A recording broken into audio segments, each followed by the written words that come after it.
ದೇಶ ತುಂಡಾಗೋಕ್ಕಿಂತ ಸಮಯದಲ್ಲಿ ಗಾಂಧೀಜಿಯವರು ಏನು ಹೇಳಿದ್ರು? ದೇಶ ತುಂಡಾಗೋಕ್ಕಿಂತ ಮುಂಚೆ ನನ್ನ ಶರೀರವನ್ನು ತುಂಡು ಮಾಡಿ ಅಂತ ಹೇಳಿದ್ರು. ಗಾಂಧೀಜಿಯವರ ಶರೀರ ತುಂಡಾಗಲಿಲ್ಲ. ನೆಹರು ಹುಚ್ಚರ ಕಲ್ಪನೆ ಅಂತ ಹೇಳಿದ್ರು. ವಿಭಜನೆ ಇದು ಪಾಕಿಸ್ತಾನದ ಹುಚ್ಚರ ಕಲ್ಪನೆ ಅಂತ ಹೇಳಿದ್ರು. ಹುಚ್ಚರ ಕಲ್ಪನೆ ಅಂತ ಹೇಳಿದಂತ ನೆಹರು ಆ ಹುಚ್ಚರ ದೇಶದ ಮೇಲೆ ಪ್ರಧಾನಮಂತ್ರಿ ಆಗಿ ಕೂತ್ಕೊಂಡ್ಬಿಟ್ರು. ವಲ್ಲಭಭಾಯಿ ಪಟೇಲ್ ಹೇಳಿದ್ರು, ಖಡ್ಗದಿಂದ ಉತ್ತರ ಕೊಟ್ಟಿವಿ ವಿಭಜನೆಯನ್ನ ಮಾತನಾಡಿದ್ರೆ ಅಂತ ಹೇಳಿದ್ರು. ಪಟೇಲರ ಖಡ್ಗ ಮೇಲೆ ಬರಲೇ ಇಲ್ಲ. ಅವತ್ತಿನ ನಾಯಕರು ಇಂಥ ಹೇಳಿಕೆಗಳನ್ನು ಕೊಟ್ಟವರ ಎದುರುಗಡೆನೆ ದೇಶ ತುಂಡಾಗಿ ಹೋಯ್ತಲ್ರಿ.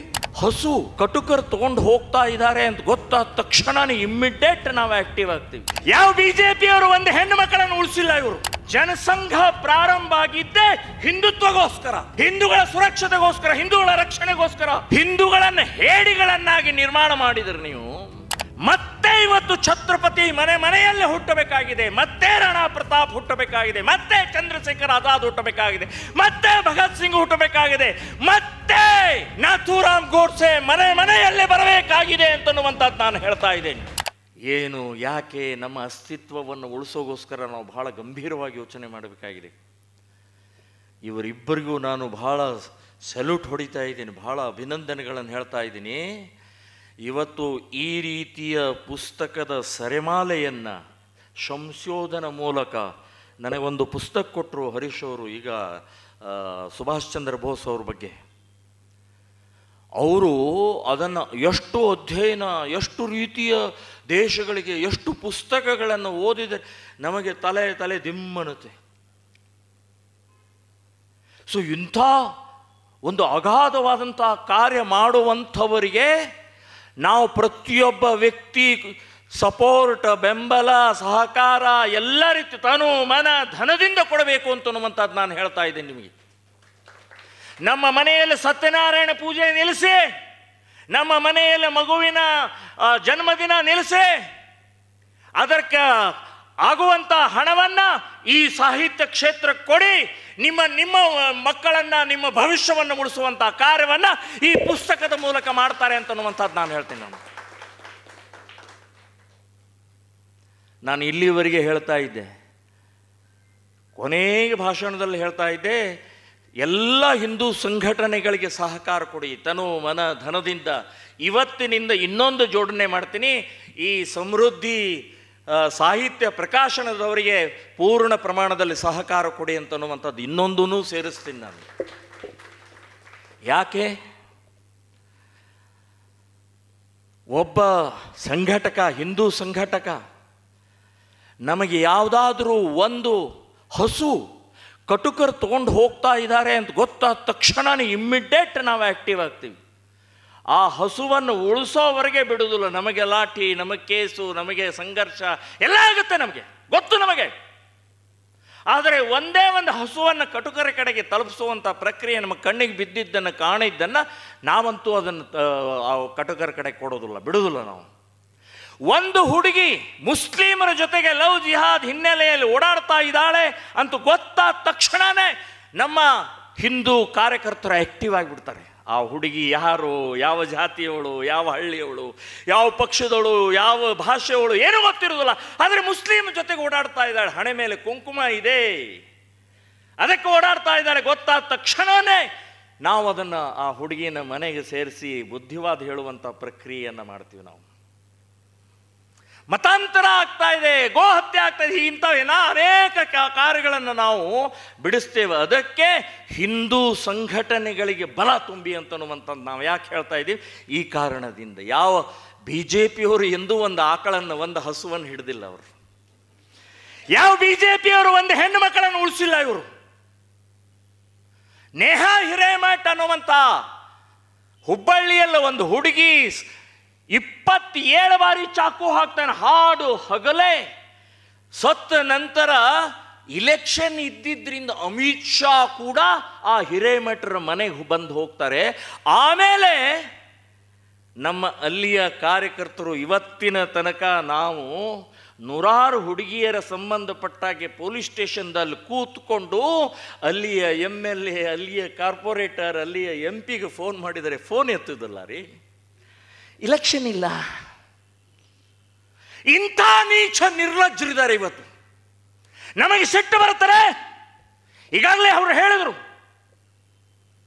ಜನಸಂಘ ಪ್ರಾರಂಭ ಆಗಿದ್ದೇ ಹಿಂದುತ್ವಗೋಸ್ಕರ, ಹಿಂದೂಗಳ ಸುರಕ್ಷತೆಗೋಸ್ಕರ, ಹಿಂದೂಗಳ ರಕ್ಷಣೆಗೋಸ್ಕರ, ಹಿಂದೂ ಸಂಸ್ಕೃತಿ ಸಂಪ್ರದಾಯದ ಉಳಿವಿಗೋಸ್ಕರ ಜನಸಂಘ ಪ್ರಾರಂಭ ಆಗಿದ್ದು ಎಲ್ಲಿವರೆಗೆ ತಲುಪಿದೆ ಇದು.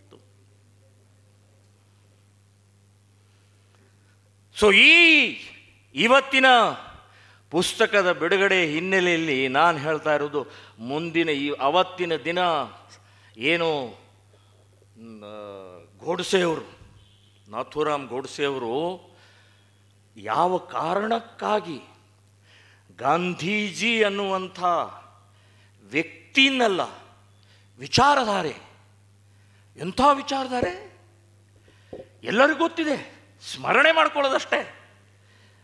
ದೇಶ ತುಂಡಾಗೋಕ್ಕಿಂತ ಸಮಯದಲ್ಲಿ ಗಾಂಧೀಜಿಯವರು ಏನು ಹೇಳಿದರು? ದೇಶ ತುಂಡಾಗೋಕ್ಕಿಂತ ಮುಂಚೆ ನನ್ನ ಶರೀರವನ್ನು ತುಂಡು ಮಾಡಿ ಅಂತ ಹೇಳಿದರು. ನೆಹರು ಹುಚ್ಚರ ಕಲ್ಪನೆ ಅಂತ ಹೇಳಿದರು, ವಿಭಜನೆ ಇದು ಪಾಕಿಸ್ತಾನದ ಹುಚ್ಚರ ಕಲ್ಪನೆ ಅಂತ ಹೇಳಿದರು. ವಲ್ಲಭಭಾಯಿ ಪಟೇಲ್ ಹೇಳಿದರು, ಖಡ್ಗದಿಂದ ಉತ್ತರ ಕೊಟ್ಟಿವಿ ವಿಭಜನೆಯನ್ನು ಮಾತನಾಡಿದರೆ ಅಂತ ಹೇಳಿದರು. ಅವತ್ತಿನ ನಾಯಕರು ಇಂಥ ಹೇಳಿಕೆಗಳನ್ನು ಕೊಟ್ಟವರ ಎದುರುಗಡೆನೆ ದೇಶ ತುಂಡಾಗಿ ಹೋಯ್ತಲ್ರಿ. ಗಾಂಧೀಜಿಯವರ ಶರೀರ ತುಂಡಾಗಲಿಲ್ಲ, ಪಟೇಲರ ಖಡ್ಗ ಮೇಲೆ ಬರಲೇ ಇಲ್ಲ. ಹುಚ್ಚರ ಕಲ್ಪನೆ ಅಂತ ಹೇಳಿದಂಥ ನೆಹರು ಆ ಹುಚ್ಚರ ದೇಶದ ಮೇಲೆ ಪ್ರಧಾನಮಂತ್ರಿ ಆಗಿ ಕೂತ್ಕೊಂಡ್ಬಿಟ್ರು. ಇದನ್ನ ನೋಡಿದ ಕೂಡಲೇ ಯಾರಿಗೆ ಸಿಟ್ಟು ಬರಲ್ಲ ರೀ? ಭಾರತ್ ಮಾತಾ ಕಿ ಜೈ, ವಂದೇ ಮಾತರಂ ಅಂತ ಹೇಳ್ತೀವಿ. ತಾಯಿ ನಿನಗೆ ನಮಸ್ಕಾರ, ಭಾರತ ಮಾತೆ ನಿನಗೆ ನಮಸ್ಕಾರ, ಭಾರತ ಮಾತೆ ವಂದೇ ಮಾತರಂ ಅಂತಂದ್ರೆ ನಾವು ಮಕ್ಕಳಾದೇವಲ್ರಿ. ಆ ತಾಯಿ ಮೇಲೆ ಆಘಾತ, ತಾಯಿ ಮೇಲೆ ತುಂಡು ಮಾಡ್ತಾ ಇದ್ದಾರೆ ಅಂತಂದ್ರೆ ಯಾರಿಗೆ ಸಿಟ್ಟು ಬರೋದಲ್ಲ? ಸೊ ಆ ಸಿಟ್ಟು ನಾಥೂರಾಮ್ ಗೋಡ್ಸೆಗೆ ಬಂತು. ಬರೇ ಒಂದೇ ಕಾರಣ ಅಲ್ಲ, 75 ಕೋಟಿ ರೂಪಾಯಿ ಪಾಕಿಸ್ತಾನ ಕೊಡಬೇಕು ಅಂತ ಹೇಳಿ ಒಪ್ಪಂದ ಆಯ್ತು. 75 ಕೋಟಿ, ಅದರಲ್ಲಿ 20 ಕೋಟಿ ಕೊಟ್ಟರು. 20 ಕೋಟಿ ಕೊಟ್ಟ ನಂತರ ಈಗಾಗಲೇ ಹರೀಶ್ ಅವರು ಹೇಳಿದ್ರು ಎಷ್ಟು ಜನ ಅಲ್ಲಿ ಕೊಲೆ ಸುಲಿಗೆ ಏನೇನಾಯಿತು ಅಂತನ್ನುವಂಥ. ಲಕ್ಷ ಗಟ್ಟಲೆ ರೀ ಅಮಾಯಕ ಹಿಂದೂರು. ಅವರು ಏನು ಪಾಪ ಮಾಡಿದ್ರು? ಅವರು ಈ ಪಾಕಿಸ್ತಾನ ಬೇಕು ಅಂತ ಹೇಳಿದ್ರಾ, ಬೇಡ ಅಂತ ಹೇಳಿದ್ರಾ? ಮುಸ್ಲಿಮರ ವಿರುದ್ಧ ಪ್ರತಿಭಟನೆ ಮಾಡಿದ್ರಾ? ಏನಿಲ್ಲ. ಹಿಂದೂ ಆಗಿ ಬದುಕ್ತಾ ಇರುವಂತ ಆ ಪಾಕಿಸ್ತಾನದಲ್ಲಿ ಬರೇ ಹಿಂದೂ ಇದೇರಿ ಅಂತ ಹೇಳಿ ಕೊಲೆಗಳನ್ನು ಮಾಡ್ತಾ ಹೋದ್ರಲ್ರಿ, ರಕ್ತವನ್ನು ಹರಿಸಿದ್ರು.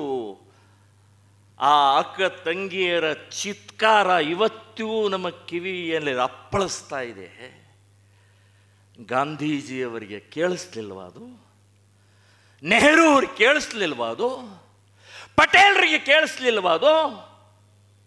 ಯಾಕೆ ಗಾಂಧೀಜಿಯವರು ಆಗ್ತಾ ಇರುವಂತಹ ಕೊಲೆ ಸುಲಿಗೆ ಅಥವಾ ಅತ್ಯಾಚಾರದ ವಿರುದ್ಧ ಇಲ್ಲಿ ಪ್ರತಿಭಟನೆಯನ್ನು ಮಾಡಲಿಲ್ಲ, ಧರಣಿಯನ್ನು ಮಾಡಲಿಲ್ಲ, ಉಪವಾಸ ಸತ್ಯಾಗ್ರಹವನ್ನು ಯಾಕೆ ಮಾಡಲಿಲ್ಲ?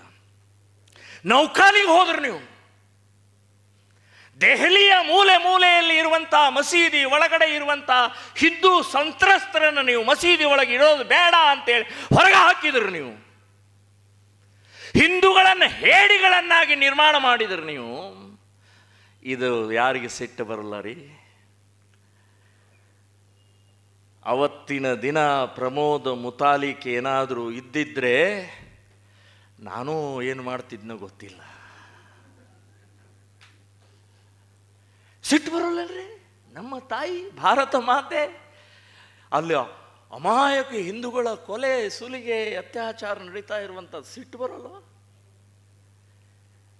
ಸೊ ಅಂಥ ಈ ಒಂದು ಪಾರ್ಟ್ ಇವತ್ತಿನ ದಿನ ಏನು ಕಡಿಮೆ ಇದೆಯಾ? ಅತ್ಯಾಚಾರ, ಅನಾಚಾರ, ಅಪಮಾನ, ಅವಮಾನ ಎಷ್ಟು ರೀತಿಯ.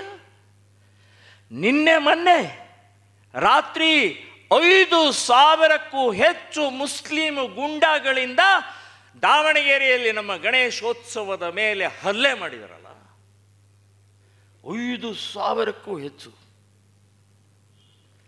ಇಡೀ ದೇಶದಲ್ಲಿ ಗಣೇಶೋತ್ಸವ, ಗಣೇಶ ಪೂಜಕರು, ಗಣೇಶನ ಭಕ್ತರು ನಾವು ಸಮಾಧಾನ ಶಾಂತವಾಗಿದ್ದೀವಿ. ಯಾಕೆ?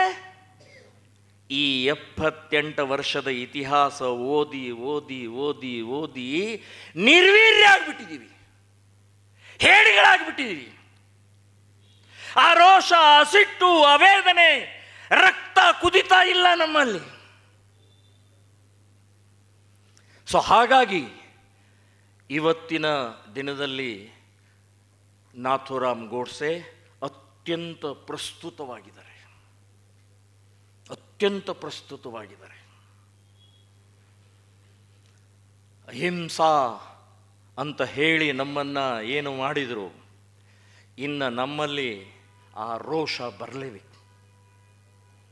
ಸೊ ಆ ಬರುವಂಥ ದೃಷ್ಟಿಕೋನದಿಂದಲೇ ಇವತ್ತಿನ ಈ ಸಾಹಿತ್ಯ ಸಮೃದ್ಧಿಯ ಏನು ಒಂದು ಈ ಪುಸ್ತಕ ಬಿಡುಗಡೆ ಆಗಿದೆ.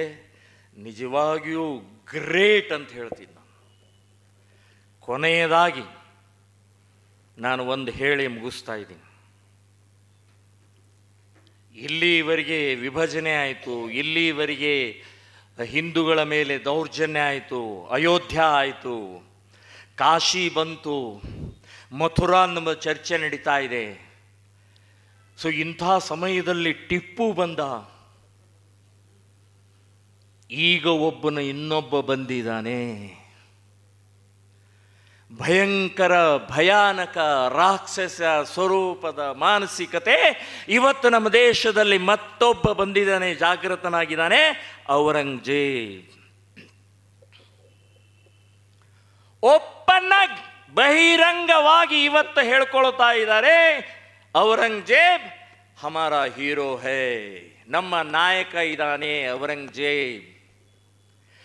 ಭದ್ರಾವತಿಯ ಒಂದು ಇದರಲ್ಲಿ ದೊಡ್ಡದಾಗಿ ಅಖಂಡ ಭಾರತದ ಮ್ಯಾಪ್ ಒಳಗಡೆಗೆ ಆ ಔರಂಗಜೇಬನ ಭಾವಚಿತ್ರ ಹಾಕಿ ಕೆಳಗಡೆ ಬರೀತಾರೆ, ಜಗತ್ತಿನ ಅತ್ಯಂತ ಶ್ರೀಮಂತ ಶೂರ ವೀರ ಔರಂಗಜೇಬ್ ಅಂತ ಬರೀತಾರೆ. ಈಗ ಈದ್ ಮಿಲಾದಲ್ಲಿ ಔರಂಗಜೇಬನ ಕಟೌಟ್ಗಳು, ಔರಂಗಜೇಬನ ಫೋಟೋಗಳು ಬಂದಿದ್ದಾವೆ. ಯಾರ್ರೀ ಔರಂಗಜೇಬ್? ಯಾರೀ ಔರಂಗಜೇಬ್? ಸಾವಿರಾರು ದೇವಸ್ಥಾನಗಳನ್ನು ಒಡೆದಿದ್ದಾನೆ, ಓಕೆ. ಕಾಶಿ ವಿಶ್ವನಾಥನ ದೇವಸ್ಥಾನವನ್ನು ಒಡೆದು ಅದರ ಈಶ್ವರ ಲಿಂಗವನ್ನು ಒಡೆದು ಚೂರು ಚೂರು ಮಾಡಿ ತಾನು ಪ್ರತಿನಿತ್ಯ ಮಸೀದಿಗೆ ನಮಾಜ್ ಮಾಡುವಂಥ ಹೋಗುವಂಥ ಇದರಲ್ಲಿ ಪೌಟನ್ಗಿ ಮೆಟ್ಟಲ್ಗಳನ್ನು ಮಾಡಿದ ನಾವು. ಯಾವುದು? ಈಶ್ವರನ ಲಿಂಗದ ಆ ಒಡೆದು. ಇದು ಔರಂಗಜೇಬ್. ಯಾರೀ ಔರಂಗಜೇಬ್? ಛತ್ರಪತಿ ಶಿವಾಜಿಯ ಮಗ ಸಂಭಾಜಿಯನ್ನ ಮೋಸದಿಂದ ಬಂಧನ ಮಾಡಿ ದೆಹಲಿಯಲ್ಲಿ ಆನೆಯ ಕಾಲಿಗೆ ಹಾಕಿ ಮೆರವಣಿಗೆ ಮಾಡಿ ಇಡೀ ಆ ಅರಮನೆ ಎದುರುಗಡೆಗೆ ನಿಲ್ಲಿಸಿ ಮುಸ್ಲಿಂ ಆಗು ಅಂತ ಹೇಳಿದಾಗ ಅವನು ಆಗೋದಿಲ್ಲ ಅಂತ ಹೇಳ್ತಾರೆ. ಅಂತ ಹೇಳ್ತಾ ಕೇಳ್ತಾ ಹೇಳ್ತಾ ಕೇಳ್ತಾ ಒಂದೊಂದು ಅವಯವಗಳನ್ನು ಕತ್ತರಿಸ್ತಾ ಹೋಗ್ತಾರೆ. ಸಂಭಾಜಿನ ಅವಯವಗಳನ್ನು ಕತ್ತರಿಸ್ತಾ ಎಷ್ಟು? 39 ಪೀಸ್ ಮಾಡ್ತಾರ್ರಿ. 39 ಪೀಸ್. ಕೈ, ಕಾಲು, ಕಣ್ಣು, ಮೂಗು ಹೀಗೆಲ್ಲ ಕತ್ತರಿಸ್ತಾ ಕೊನೆಗೆ ರುಂಡನ್ನು ಕತ್ತರಿಸಿ ಬಿಸಾಕ್ತಾರೆ. 39 ಪೀಸ್ ಮಾಡಿ ಎಲ್ಲರ ಎದುರುಗಡೆಗೆ. ಇದು ಔರಂಗಜೇಬ್. ಯಾರ ಔರಂಗಜೇಬ್? ಸಿಖ್ಖರ 8ನೆಯ ಗುರು ತೇಗ ಬಹದ್ದೂರನ್ನ ದೆಹಲಿಗೆ ಬಂಧನ ಮಾಡಿ ಜೀವಂತವಾಗಿ ನೀನು ಮುಸ್ಲಿಮಾಗಿ ಅಂತ ಹೇಳಿದಾಗ ನಕಾರ ಮಾಡಿದಂಥ ಸಮಯದಲ್ಲಿ ಜೀವಂತವಾಗಿ ಶರೀರದ ಎರಡೂ ಪಕ್ಕದಲ್ಲಿ ಮರದ ದಿಂಬೆಯನ್ನು ಇಟ್ಟು ಜೀವಂತವಾಗಿ ಗರಗಸದಿಂದ ಕೊಯ್ದಂಥವನು ಯಾರೋ? ಔರಂಗಜೇಬ್. ಯಾರು ಔರಂಗಜೇಬ್? ತನ್ನ ಅಪ್ಪನನ್ನೇ ಜೈಲಿನಲ್ಲಿಟ್ಟಂಥವನು, ತನ್ನ ಅಣ್ಣನನ್ನೇ ಜೈಲಿನಲ್ಲಿಟ್ಟಂಥ ಔರಂಗಜೇಬ್ ಈ ದೇಶದಲ್ಲಿ ಮತ್ತೆ ಜೀವಂತ ಆಗಿದ್ದಾನೆ. ಓಪನ್ ಆಗಿ ಹೇಳ್ತಾ ಇದ್ದಾರೆ. ನಮ್ಮ ಇವತ್ತಿನ ಈ ಇದರಲ್ಲಿ ಓಪನ್ ಆಗಿ ಇವತ್ತು ಹೇಳ್ಕೊಂಡು ಓಡಾಡ್ತಾ ಇದ್ದಾರೆ. ಈಗ ನಾವ್ಯಾರು ಅಂತಂದು ನಾವು ನಿಶ್ಚಯ ಮಾಡಬೇಕಾಗಿದೆ.